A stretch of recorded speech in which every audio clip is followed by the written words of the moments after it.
Representation of physical quantity. बच्चों किसी physical quantity को रिप्रेजेंट करने के लिए हमें किस किस की जरूरत होती है, मतलब उसके मैग्नीट्यूड को रिप्रेजेंट करने के लिए किस किस की जरूरत पड़ती है, आइए बात करते हैं। नंबर 1, किसी भी फिजिकल क्वांटिटी का मैग्नीट्यूड को रिप्रेजेंट करने के लिए एक तो न्यूमेरिकल वैल्यू की जरूरत होती है और यूनिट की जरूरत होती है। कैसे, अच्छे समझते हैं। जैसे मास को हम लिख रहे हैं यहाँ पे फॉर एग्जांपल 10 kg।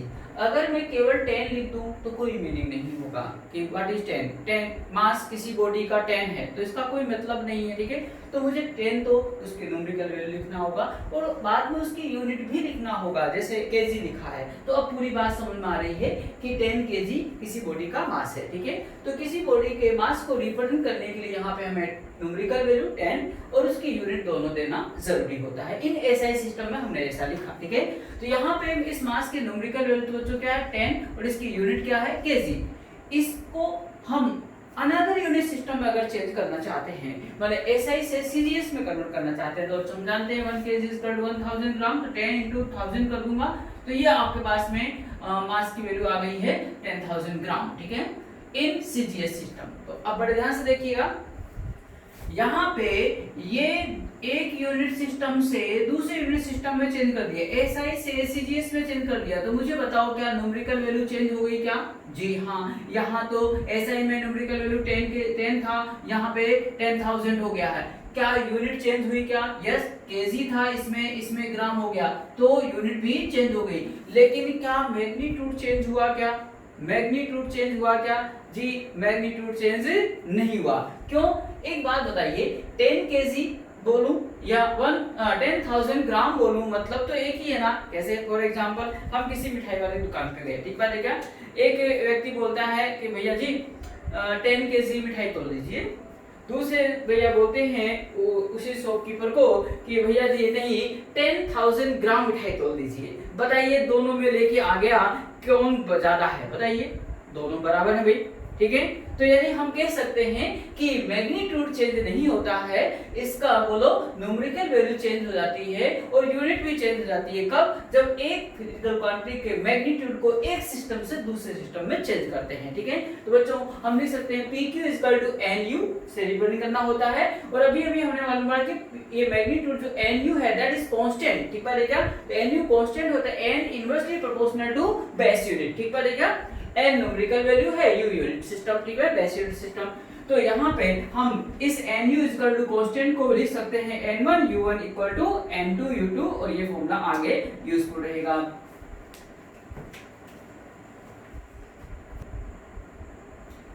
बच्चों now application of dimensional analysis method. Dimensional analysis method का एप्लीकेशन मतलब उसके उपयोग, यूज क्या होंगे, आइए मालूम करते हैं, ठीक है। Number 1, to check the correctness of the given formula. कोई भी फिजिक्स के अंदर फॉर्मूला दिया गया होगा उसकी हम डायमेंशनली करेक्टनेस मालूम करेंगे कि ये डायमेंशनली करेक्ट है भी कि नहीं है, ठीक है। जैसे आइए देखते हैं, गिवन फॉर्मूला हम जानते हैं फोर्स = सेंटीमीटर फोर्स = mv²/r होता है। तो ये आखिर डायमेंशनली करेक्ट है भी कि नहीं, कैसे मालूम करेंगे? लेफ्ट हैंड साइड में जो फोर्स है बच्चों उसका डायमेंशन फॉर्मूला लिख दीजिए। फोर्स को हम जानते हैं m का m1, v² का L2t-2, क्योंकि वेलोसिटी का क्या होता है L1t-1 स्क्वायर कर दिया है, r का L1 सोल्व किया, लेफ्ट हैंड साइड और राइट हैंड साइड क्या आ गई, देखो सेम डायमेंशन फॉर्मूला आ गया। तो लेफ्ट हैंड साइड का dimension formula right hand side के डायमेंशन फॉर्मूला के बराबर है, इसलिए हम सकते हैं so given formula is dimensionally correct, ठीक है। यानी डायमेंशनली ये गिवन फॉर्मूला क्या है, एकदम सही है।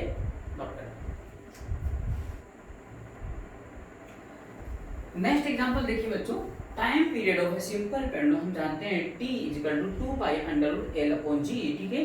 तो यहाँ पे हम लेफ्ट हैंड साइड जो फिजिकल क्वांटिटी उसका dimension formula T1, 2π dimensionless होता है और L लेंथ का L1 और g एक्सेलरेशन टू ग्रेविटी का L1t-2, ठीक है। सोल्व किया, देखो लेफ्ट हैंड साइड और राइट हैंड साइड दोनों तरफ डायमेंशन फॉर्मूले क्या आ रहे हैं, सेम आ रहे हैं। So we can say given formula is dimensionally correct, ठीक है। यहाँ पे हम गिवन फॉर्मूला डायमेंशनली करेक्ट लिख रहे हैं, तो इसलिए लिख रहे हैं कि डायमेंशनली तो ये फॉर्मूला करेक्ट है। कई बार ऐसा होता है कि फिजिक्स के पॉइंट ऑफ व्यू से ये करेक्ट है भी कि नहीं, यहाँ तो फिलहाल ये फिजिक्स के पॉइंट ऑफ व्यू से भी करेक्ट है और डायमेंशनली भी करेक्ट है। और कई बार ऐसा आगे देखेंगे हम कुछ एग्जांपल में कि डायमेंशनली करेक्ट होने के बावजूद भी फिजिक्स के पॉइंट ऑफ व्यू से वो इनकरेक्ट हो सकता है, ठीक है। तो यहाँ पे काइनेटिक एनर्जी, नेक्स्ट एग्जांपल में kinetic energy is equal to half mv²।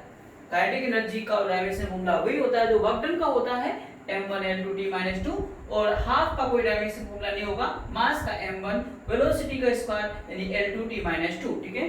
दोनों लेफ्ट हैंड साइड और राइट हैंड साइड दोनों का डायमेंशन फॉर्मूला क्या है, सेम है। So we can say given formula is dimensionally correct, ठीक है। नेक्स्ट एग्जांपल के लिए बात करते हैं, इसको नोट करो।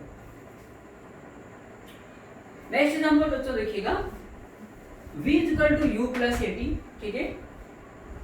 हम जानते हैं फर्स्ट इक्वेशन, वेलोसिटी का dimension formula L1T-1, initial velocity का भी वही होगा, a का डायमेंशन फॉर्मूला एक्सेलरेशन का L1T-2 और T1। सोल्व किया बच्चों, हम जानते हैं कि ये इसमें ऐड हो रखा है तो इनका आपस में डायमेंशन फॉर्मूला सेम होना चाहिए, ठीक है। तो L1T-1 ये सोल्व किया L1T-1 और ये भी इक्विवेलेंट टू L1T-1, मतलब left hand side equal to right hand side. So we can say given formula is dimensionally correct. ये जो फॉर्मूला है वो डायमेंशनली करेक्ट है और फिजिक्स में पॉइंट ऑफ व्यू से भी करेक्ट है, फिजिकली भी करेक्ट है, ठीक है। आइए next example, s = ut + 1/3 at² लिख दिया है, इसको चेक करते हैं। s डिस्प्लेसमेंट का L1, u L1T-1, टाइम का T1, 1/3 डायमेंशनलेस a L1T-2 और T2, ठीक है। सोल्व किया तो L1 ठीक है, देखिए left hand side equal to right hand side, ठीक है। यहाँ पे बच्चों ये गिवन फॉर्मूला तो डायमेंशनली करेक्ट है, ठीक है ना, लेकिन फिजिक्स में ऐसा कोई फॉर्मूला होता ही नहीं। सेकंड इक्वेशन हम मोशन जानते हैं अपन क्या होती है, s = ut + हाफ at² होता है। मैंने तो यहाँ पे क्या लिख रखा है बोलो, 1/3 at², दैट इज रॉन्ग। लेकिन फिजिक्स के पॉइंट ऑफ व्यू से हमने बात करी तो ये फॉर्मूला होता ही नहीं है, लेकिन डायमेंशनली हमने इसको चेक किया तो वो करेक्ट आ रहा है। तो बच्चों ऐसा हो सकता है, यहाँ पे स्पेशल नोट में आप ध्यान दीजिएगा कि ऐसा संभव है कि कोई भी गिवन फॉर्मूला डायमेंशनली तो करेक्ट हो और फिजिक्स के पॉइंट ऑफ व्यू से फिजिकली वो इनकरेक्ट हो सकता है, ठीक बात है क्या, बात समझ आई। तो कोई आपसे पूछ ले कि गिवन फॉर्मूला डायमेंशनली करेक्ट है, तो आप गारंटी मत ले लेना कि वो फिजिक्स के पॉइंट ऑफ व्यू से यानी फिजिकली वो करेक्ट होगा ही होगा, ऐसे कोई आप गारंटी मत लेना। आप कहिएगा इट मे बी और मे नॉट बी करेक्ट, ठीक बात है क्या, हो भी सकता है और नहीं भी हो सकता है, ठीक है। अब ऑन द अदर हैंड, ठीक है, हम नेक्स्ट एग्जांपल की बात करते हैं, नोट करिए पहले। नेक्स्ट एग्जांपल देखते हैं बच्चों, v = u² + at, that is given in question। Velocity का dimension formula L1T-1, u² initial velocity का square u L² T-2, a acceleration L1T-2 और T1। सोल्व किया तो बच्चों देखो लेफ्ट हैंड साइड और राइट हैंड साइड का डायमेंशन फॉर्मूला सेम नहीं आ रहा है यहाँ पे, तो हम यहाँ पे कहेंगे given formula is dimensionally incorrect, ठीक है। जो गिवन डायमेंशनली इनकरेक्ट होगा तो वो 100% फिजिकली भी इनकरेक्ट ही होगा, वो फिजिक्स के पॉइंट ऑफ व्यू से कभी सही नहीं हो सकता। तो यहाँ पे ध्यान देना बच्चों, डायमेंशनली इनकरेक्ट तो आप फिजिकली भी क्या लिखेंगे, इनकरेक्ट ही होगा, ठीक है। देखिए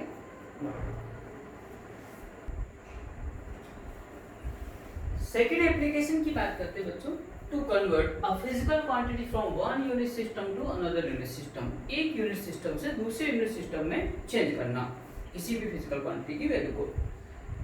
हम जानते हैं बच्चों किसी फिजिकल क्वांटिटी को रिप्रेजेंट करते हैं एक यूनिट सिस्टम में, तो हम यूज कर रहे हैं n1 u1। n1 का मतलब numerical value of physical quantity in first unit system, u1 का मतलब unit of physical that physical quantity in first unit system, ठीक है। जैसे मैं यहाँ पे एग्जांपल ले रहा हूँ, length is equal to 5 metre लिखा हुआ है इन एसआई सिस्टम, तो 5 तो क्या है न्यूमेरिकल वैल्यू यानी n1, मीटर इसकी यूनिट इन एसआई सिस्टम में यानी u1 ये रहा। अब इसको मैं अगर सीजीएस सिस्टम में चेंज करने जा रहा हूँ, ठीक है, दूसरे यूनिट सिस्टम में, तो देखो क्या हो जाएगा 500 सेंटीमीटर हो जाएगा। अपन जानते हैं कि 1 metre is equal to 100 centimetre. तो यहाँ पे बच्चों ये इसको मैं n1 u1 लिख देता हूँ और इसको मैं n2 u2 लिख देता हूँ। न्यूमेरिकल वैल्यू चेंज हो गई है n2, यूनिट सिस्टम भी चेंज हो गया है u2 इन सीजीएस सिस्टम। लेकिन एक बात ध्यान रखने की है, क्या यहाँ पे एक यूनिट सिस्टम से दूसरे यूनिट सिस्टम में चेंज करते हैं बच्चों तो न्यूमेरिकल वैल्यू चेंज होती है? जी हाँ होती है। यूनिट चेंज होती है। क्या उसका मैग्नीट्यूड चेंज होता है? जी नहीं, मैग्नीट्यूड चेंज नहीं होता है। क्या फिजिकल क्वांटिटी चेंज होती है? जी नहीं, फिजिकल क्वांटिटी भी चेंज नहीं होती। क्यों? यहाँ ऐसे सिस्टम में लेंथ है तो यहाँ पे फोर्स थोड़ी बन गया, लेंथ तो लेंथ ही रहेगा ना, तो फिजिकल क्वांटिटी वही रहेगी। ठीक है, तो यहाँ पे हम लिख सकते हैं n1 u1 equal to n2 u2 ये जानते हैं, यानी 5 मीटर इज इक्वल टू हम 500 सेंटीमीटर, ये इक्वल होता भी है, हम जानते हैं। ठीक है ना, तो उस एग्जांपल से देखो सेकंड यूनिट सिस्टम में हम चेंज करेंगे तो हम लिखेंगे इसकी वैल्यू को n2 u2, जहां पे n2 जान गए होंगे numerical value of physical quantity in second unit system. ठीक है ना, जिसमें हम कन्वर्ट करेंगे u2 का मतलब unit of that physical quantity in second unit system. ठीक है, तो हम जानते हैं we know that n1 u1 equal to n2 u2। क्यों? किसी भी फिजिकल क्वांटिटी का मैग्नीट्यूड एक यूनिट सिस्टम में जो होगा दूसरे यूनिट सिस्टम में भी वही होगा। तो ये n1 u1 equal to n2 u2, वैसे भी nu इक्वल टू कांस्टेंट पहले बता चुके हैं। इससे n2 की वैल्यू फाइंड आउट करिए, n1 और u1 अपॉन u2। u1 का मतलब फर्स्ट यूनिट सिस्टम के अंदर बच्चों जो इसका मास, लेंथ और टाइम, ठीक बात है क्या, कि इनकी यूनिट है इनकी वो लिखना है, और दूसरे यूनिट सिस्टम में मास, लेंथ और टाइम की यूनिट लिखना है, और उसके ऊपर हमने पावर ले लिया है a b c। ठीक है ना, और n2 की वैल्यू n1 ये आपके पास में जो गिवन है ये फॉर्मूला आ चुका है। ठीक है ना,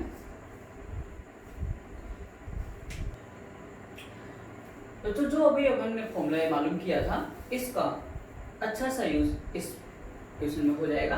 किस प्रकार से यूज करना है, आइए। कन्वर्ट 1 न्यूटन इनटू टाइम, एक न्यूटन को टाइम में कन्वर्ट कीजिए। और अपन जानते हैं न्यूटन फोर्स की यूनिट है, यानी फिजिकल क्वांटिटी क्या है, फोर्स है। न्यूटन ऐसा सिस्टम में होता है यूनिट किसका, फोर्स का, और टाइम किस में होता है, इन सीजीएस में।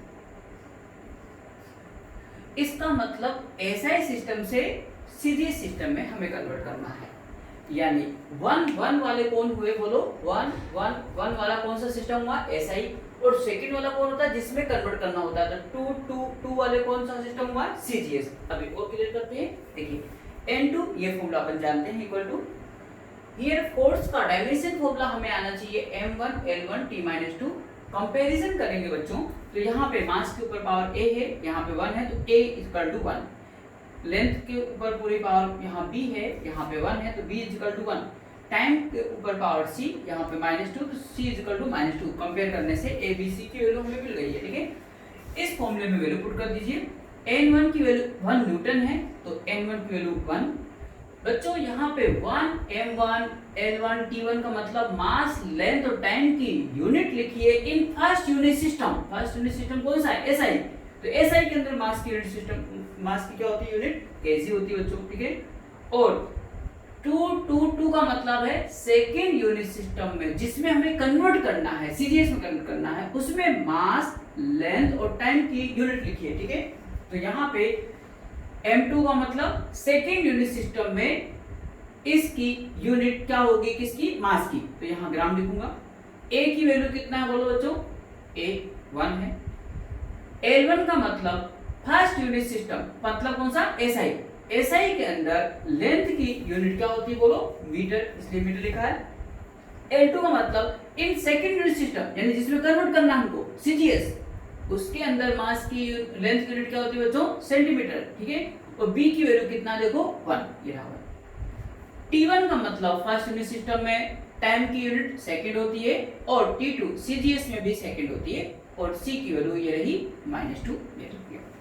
अब नेक्स्ट वर्क क्या करना होता है, हमें यहाँ पर एक ही यूनिट सिस्टम में कन्वर्ट करना होता है। ठीक है ना, यहाँ किलोग्राम है, यहाँ मीटर है, यहाँ सेंटीमीटर है, हमें एक यूनिट सिस्टम में कन्वर्ट करना होता है। जैसे किलोग्राम है तो इसको ग्राम में बदल दीजिए, तो ऊपर भी ग्राम आ जाएगा, नीचे भी ग्राम आ जाएगा, ये मतलब है एक यूनिट सिस्टम लाइए।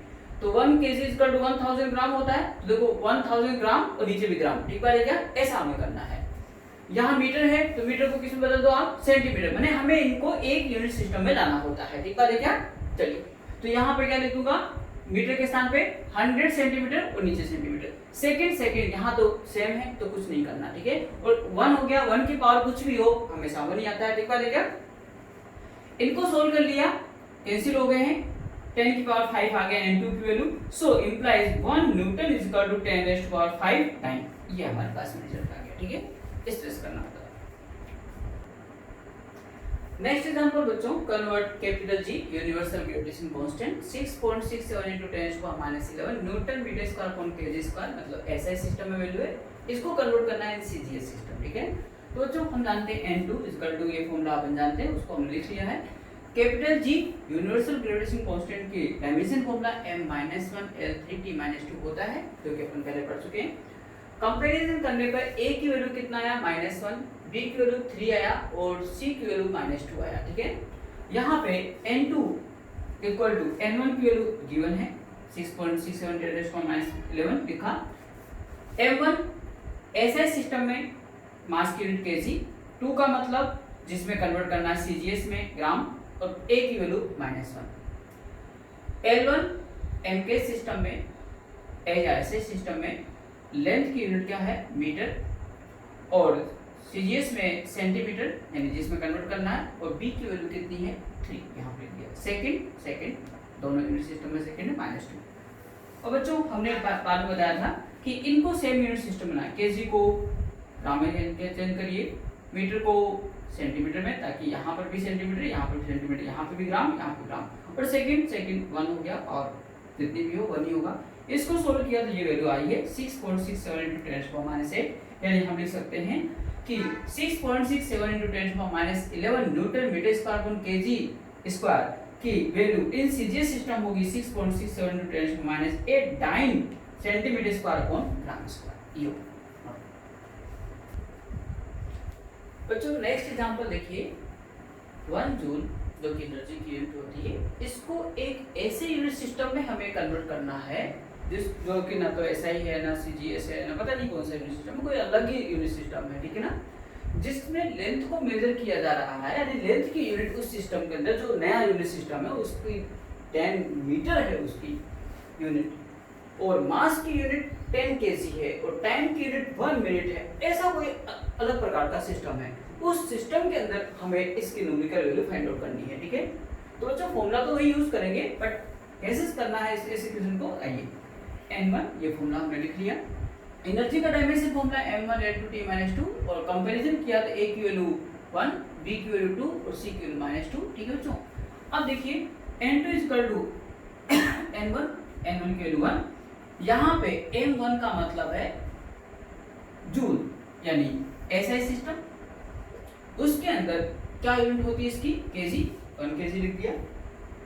m2 का मतलब सेकेंड यूनिट सिस्टम जिसमें कन्वर्ट करने जा रहे हैं आप, वो कौन सी यूनिट सिस्टम है नाम नहीं पता हमें, लेकिन उसके अंदर मास की यूनिट क्या है बोलो? 10 kg, ये ठीक है ना। तो m2 के स्थान पे यहाँ पे 10 kg लिखना है, ठीक है ना। क्या लिखना है? 10 kg। पावर a की वैल्यू 1 जो हमने लिख दिया इनटू, अब लेंथ L1 ऐसे सिस्टम में क्या होगी? 1 मीटर। L2 यानी सेकेंड यूनिट सिस्टम जिसमें कन्वर्ट करना चाहते हैं, उसमें लेंथ की यूनिट क्या है? 10 मीटर। तो यहाँ पे L2 के स्थान पे आप क्या लिखेंगे? 10 मीटर लिखेंगे, ये 10 मीटर, ठीक है। पावर b की वैल्यू कितनी है? 2 है। और बच्चों t यहाँ पे t1 तो क्या होगा? ऐसे यूनिट सिस्टम में टाइम की क्या होती है यूनिट? सेकंड, 1 सेकंड लिखा मैंने। t2 सेकंड यूनिट सिस्टम जिसमें कन्वर्ट कर रहे हैं, उसमें टाइम की यूनिट क्या दे रखा है? 1 मिनट। 1 मिनट का मतलब है 60 सेकंड, ठीक बात है क्या? तो यहाँ पे आपको 1 मिनट यानी 60 सेकंड लिखना होगा, क्योंकि ये यूनिट सेम रखना है, ठीक है ना। इसे सोल्व किया बच्चों तो n2 की वैल्यू कितना आ रहा है? 3.6 आ रहा है, ठीक है ना। तो इस तरह से ऐसे क्वेश्चंस आ जाएं कि एक यूनिट सिस्टम को एक अलग प्रकार के यूनिट सिस्टम में कन्वर्ट करना हो तो किस तरह से करना होता है, इसमें से आपको दिखाया गया, अच्छे से नोट कर लीजिए। Thank you.